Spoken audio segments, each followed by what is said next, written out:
এই যে আমরা জানি যে ব্যাংকগুলা শর্টে বড় করে লং এ লেন্ডিং করে asset liability mismatch is acute, এবং ব্যাংকগুলোর এনপিএল এর কিন্তু one of the major factor কিন্তু এটা। ট্যাক্স সিস্টেমটাকে ফেয়ার করা উচিত, এবং ট্যাক্স হবে ইনকামের উপরে, কিন্তু টোটাল ট্যাক্স রেজিমটা চলছে রেভিনিউর উপরে। মানে এটা কোনো মতেই কিন্তু লিগালি ফিট করে না। আমার মনে হয় সংকট উত্তরণ করতে গেলে এই প্ল্যানিং কমিশনকে এটা স্ট্র্যাটেজিক প্ল্যানিং লেভেলে নিয়ে যেতে হবে, অন্য কোনো নাম দিয়ে। বাজেট সাইজ আসলেই বাংলাদেশের ইকোনমির সাইজ হিসেবে budget size is not the big issue, কিন্তু এটার implementation and financing is a big issue. এই যে ফাইন্যান্সিংয়ের ক্ষেত্রে যে আমাদের ট্যাক্স, যেটা আমরা প্রতি বছরই কিছুটা আনরিয়ালিস্টিক ওয়েতে যে আমরা আগের বছরে যা ছিল টার্গেট তার সাথে এই 10%, 15% বা 20% অ্যাড করে যে আমরা বলি, যেটা আসলেই পরবর্তী পর্যায়ে দেখা যায় এটা আদায়ই হয় না। তো কাজে ওই টার্গেট ধরে যে আমি যে বাজেট সাইজ আমি এক্সপেন্ডিচার প্ল্যান করছি, এটা আমার মনে হয় একটা বিগ চ্যালেঞ্জ সরকারের জন্য। তো আমি মনে করি যে কাঠামোগত সংস্কার ছাড়া এই বাজেটকে আসলেই টেনে নেওয়া সম্ভব না। এই কাঠামোগত সংস্কারের মধ্যে কয়েকটা বিষয় আমি একটু আলাপ করব। একটা বিষয় হলো গিয়ে আমাদের ট্যাক্সের ক্ষেত্রে ফেসলেস করা, যেটা আমাদের প্রফেসর মহোদয় বললেন যে ডিজিটালাইজেশন মানে শুধু এনবিআর কেন্দ্রিক ডিজিটালাইজেশন না, এটা টোটাল অটোমেশন, অর্থাৎ ট্রানজ্যাকশন যেখানে যেখানে হচ্ছে সব জায়গায় ট্রানজ্যাকশনগুলো কিন্তু ডিজিটাল এনভায়রনমেন্টে নিতে হবে। আর মোর ওভার যে আমাদের এই যে প্রিন্টেড মানির ব্যবহারটা আসলে কমাতে হবে। ইন্ডিয়া অলরেডি কিন্তু central bank digital currency wallet already start করেছেন, ইজ ওয়ার্কিং ওয়েল। এবং এটা ওই দিন আমি সেন্ট্রাল ব্যাংকের একজন সিনিয়র অফিসারকে বলছিলাম যে সেন্ট্রাল ব্যাংক ডিজিটাল কারেন্সি সম্পর্কে একটা পলিসি নেওয়ার কথা ছিল, এটা সম্পর্কে কি তোমার কিছু জানা আছে? এবং ভেরি হাই লেভেল অফিসিয়াল বলছে, স্যার এটা তো অনেকদিন ধরে আর এটা আলাপ হচ্ছে না। অথচ by this time India already central bank digital currency wallet start করেছে, এবং তাদের প্রিন্টেড মানির ইউজটা কিন্তু আস্তে আস্তে গ্রাজুয়ালি কমাচ্ছে। এই সমস্ত বিষয়গুলো যদি আমরা না আনি, তাইলে কিন্তু আমাদের এই যে স্ট্রাকচারাল যেই প্রবলেমে আমরা আছি অনেকদিন ধরে, একটা স্ট্রাকচারাল মানে ব্যাকওয়ার্ডনেসের মধ্যে আছি, এটা যাবে না। তো এই স্ট্রাকচারাল চেঞ্জের মধ্যে আরেকটা ইস্যু হলো গিয়ে আমরা এই টোটাল বাজেটটাকে সেন্ট্রাল গভর্নমেন্টের মেশিনারির মধ্যে ফাংশনারির মাধ্যমে বাস্তবায়নের কথা চিন্তা করছি। আসলে সেন্ট্রাল গভর্নমেন্টের budget should have been the thinner. এই যে সংকট কাটাতে গেলে আমাদের লোকাল গভর্নমেন্টের, কনস্টিটিউশনালি স্পিকিং, লোকাল গভর্নমেন্টের মাধ্যমে কিন্তু প্ল্যানিং, বাজেটিং এগুলো হওয়ার কথা। লোকাল গভর্নমেন্টের সাবজেক্ট কিন্তু শিক্ষা, স্বাস্থ্য এগুলো কিন্তু by order, official order transfer করা আছে, কিন্তু এটা কিন্তু ইমপ্লিমেন্ট হচ্ছে না। কাজে আমরা সেন্ট্রাল গভর্নমেন্টের বাজেট দিয়ে টোটাল বাজেট ইমপ্লিমেন্টেশন করা, এটা কিন্তু আমার মনে হয় এটা কিন্তু ফিজিবল আইডিয়া না। কাজেই এইবার হয়তো সম্ভব না। নতুন সরকার এই সংকট উত্তরণ করতে গেলে আমাদের মনে হয় এখন প্ল্যানিং প্রসেসের মধ্যে central government budget and local government বাজেটকে সেপারেট করতে হবে, এবং সেন্ট্রাল গভর্নমেন্টের বাজেট থাকবে শুধু স্ট্র্যাটেজিক বাজেটগুলা, আর অপারেশনাল বাজেট, ইভেন লোকাল ডেভেলপমেন্টের বাজেট ইনক্লুডিং এগ্রিকালচার, এই এগ্রিকালচার বাজেটে কিন্তু লোকাল মানে বটম আপ অ্যাপ্রোচ হওয়া উচিত, এবং লোকাল গভর্নমেন্টের মাধ্যমে এটা হওয়া উচিত।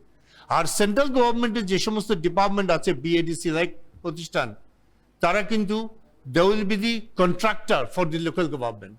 লোকাল গভর্নমেন্ট থেকে এই মেশিনারি রিকোয়ারমেন্টগুলো, এগ্রিকালচার মেশিনারি ইনপুট, এগুলো রিকোয়ারমেন্ট আসবে, এবং এই রিকোয়ারমেন্ট অনুযায়ী তারা কিন্তু কন্ট্রাক্ট দিবে সেন্ট্রাল গভর্নমেন্টের কোনো প্রতিষ্ঠানের কাছে, এবং এই প্রতিষ্ঠান একটা অ্যাকাউন্টেবল ফ্রেমওয়ার্কের মাধ্যমে তারা সাপ্লাই দিবে।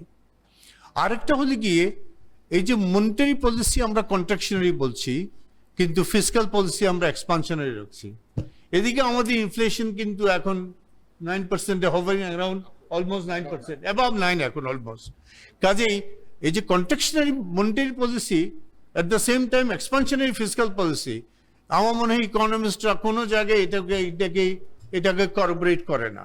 কাজে আমাদের এখানে একটা হ্যাপি ম্যারিং দরকার আছে। এটা আমার মনে হয় দ্য আর্লি এটা টেক আপ করা হয় দ্য বেটার। আরেকটা জিনিস যেটা বলা হচ্ছে আমরা বড় করব এক্সিস্টিং মানি থেকে, কিন্তু অলরেডি দেখা যাচ্ছে central bank by policy contractionary, by practice কিন্তু অলরেডি এক্সপানশনারি, এবং it is happening already started refinancing schemes and even 60,000 এটার অ্যাকোমোডেশন সব দিক মিলে, কিন্তু এটা আসলে কন্ট্রাকশনারি থাকছে কিনা আমার সন্দেহ। আরেকটা বিষয় হলো গিয়ে ট্রেজারি বিল বন্ড যে সরকার মাধ্যমে যে বড় করে, এই বড়োইং এ কিন্তু সেন্ট্রাল ব্যাংকের কিন্তু ইনভলভমেন্ট আছে। এর মধ্যে কিন্তু দেয়ার আর সাম টেকনিক যে অ্যাপারেন্টলি মনে হচ্ছে এটা এক্সিস্টিং মানি থেকে ট্রেজারি বিল বন্ডের মাধ্যমে ব্যাংকগুলো পারচেস করছে, কিন্তু আবার central bank lending facility type কিছু উইন্ডোর মাধ্যমে ওই ব্যাংকগুলোর মধ্যে লিকুইডিটি সাপ্লাই করে। তো সব দিক মিলে সেন্ট্রাল ব্যাংকের ট্রেজারি বিল বন্ড অকশনে কিন্তু পার্টিসিপেশনটা এটা কিন্তু কাউন্টার প্রোডাক্টিভ।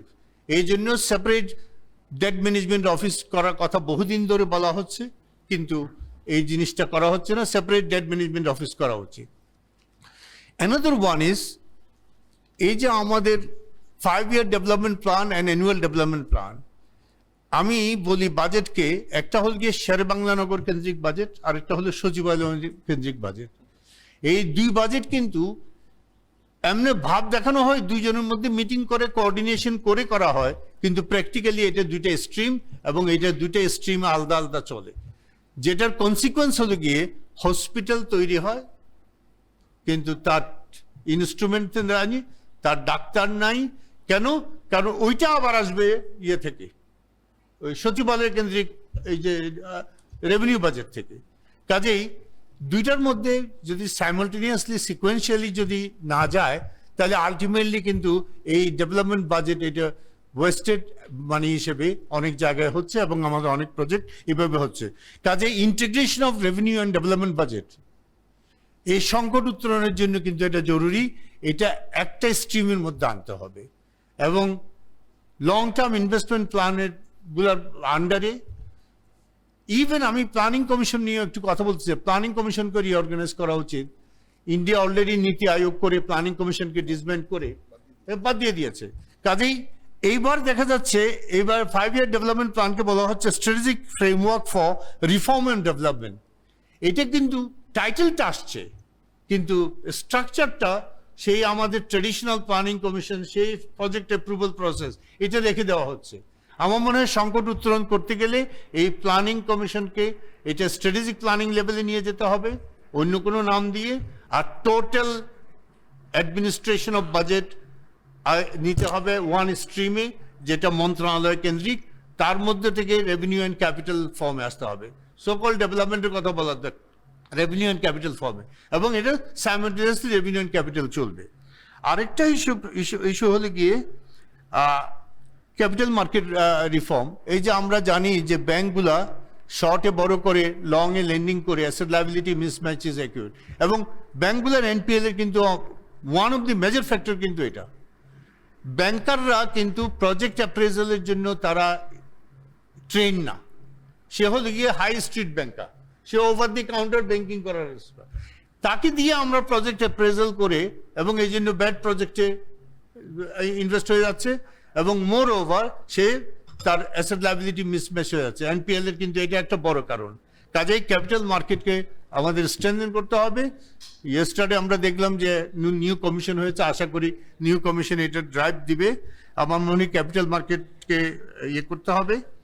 আর ন্যাশনালাইজড ব্যাংক, এরকম 4-5টা সোনালী, জনতা, অগ্রণী, এগুলাকে ন্যাশনালাইজড ব্যাংক হিসেবে, কারণ ট্রেজারি ফাংশন এখন অনেকগুলো অটোমেটেড, কাজে একমাত্র সোনালী ব্যাংককে সরকারে রেখে বাকিগুলা ডাইভেস্ট করে, এটাতে কিন্তু সরকারের ফিসক্যাল ফাইন্যান্সিং এরও কিন্তু একটা বড় এসওইর অনেকগুলো আনইউটিলাইজ নন পারফর্মিং অ্যাসেট আছে, এগুলো প্রাইভেট সেক্টরে দিয়ে দেওয়া যায়, এবং সরকার একটা ক্যাপিটালাইজ অ্যাসেট থেকে ক্যাপিটাল রেভিনিউ পেতে পারে, ক্যাপিটাল মানি পেতে পারে, এবং এটা কিন্তু ফিসক্যাল ফাইন্যান্সিং এ হেল্প করতে পারে।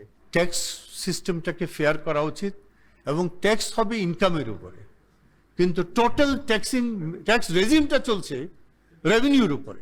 মানে এটা কোনো মতেই কিন্তু লিগালি ফিট করে না। এবং রেভিনিউর উপর করার কারণে আরেকটা বিষয় হচ্ছে, কিন্তু পাইল আপ করছে, তার রেভিনিউ সরকার নিয়ে নিচ্ছে, অথচ তার প্রফিটের উপর ক্যালকুলেট করতে গেলে এটা ওয়াইড ডিফারেন্স হয়ে যাচ্ছে গ্যাপ, এবং এটা আবার রিফান্ডও পাচ্ছে না। তো সব দিক মিলে আমার মনে হয় ইন্ডাস্ট্রির যে কনসার্নটা, এই যে এআইটি এবং এইগুলা নিয়ে, আরেকটা সবচেয়ে বড় ব্যাপার হলো ফেসলেস করা। আর ভ্যাট এবং ট্যাক্স অ্যান্ড কাস্টমসের এই যে অফিস ভিত্তিক অ্যারেঞ্জমেন্ট আছে, এটা ফাংশনাল ভিত্তিক করা খুবই জরুরি, এবং ফাংশন ভিত্তিক করে, এবং এটা ওই ফাংশনের মধ্যে ভ্যাটও থাকবে, ট্যাক্সও থাকবে, কাস্টমসও থাকবে, সব দিক মিলে। তাইলে আমরা ওই যে ওয়ান স্টপ সার্ভিস লাইক, যে আমার ক্লায়েন্টও বা ট্যাক্স পেয়ারও কিন্তু হ্যান্ডেল করতে পারবে এটা ইন ওয়ান পজিশনস। আর আপনি তো শিক্ষার কথা বললেন, আর মোহাম্মদ যা ওনার তো বক্তব্য এগ্রিকালচারের উপরে যেগুলো বলেছেন, এটা কিন্তু সব একমাত্র সলিউশন হলো কি সেন্ট্রাল গভর্নমেন্ট থেকে লোকাল গভর্নমেন্টের এই প্ল্যানিং এগ্রিকালচার সবগুলো শিফট করা, এবং সেন্ট্রাল গভর্নমেন্ট কিন্তু supplier of the inputs and all this দিবে on a contractual basis depending on the demand of the local government. এটা যদি রিলেশনশিপটা এস্টাবলিশ করা না যায়, এখন কিন্তু এটা হলো গিয়ে সাপ্লাই ড্রিভেন। ইনপুট কোথায় যাচ্ছে, কার কাছে যাচ্ছে, নোবডি নোজ। অলসো যার ইনপুট দরকার সে ডিমান্ডটা প্লেস করতে পারছে না, কাজে লোকাল গভর্নমেন্টকে স্ট্রেনথেন করার কোনো অল্টারনেটিভ নেই। এটা যতক্ষণ না হবে ততক্ষণ পর্যন্ত আমাদের এই সংকট কিন্তু কাটবে না।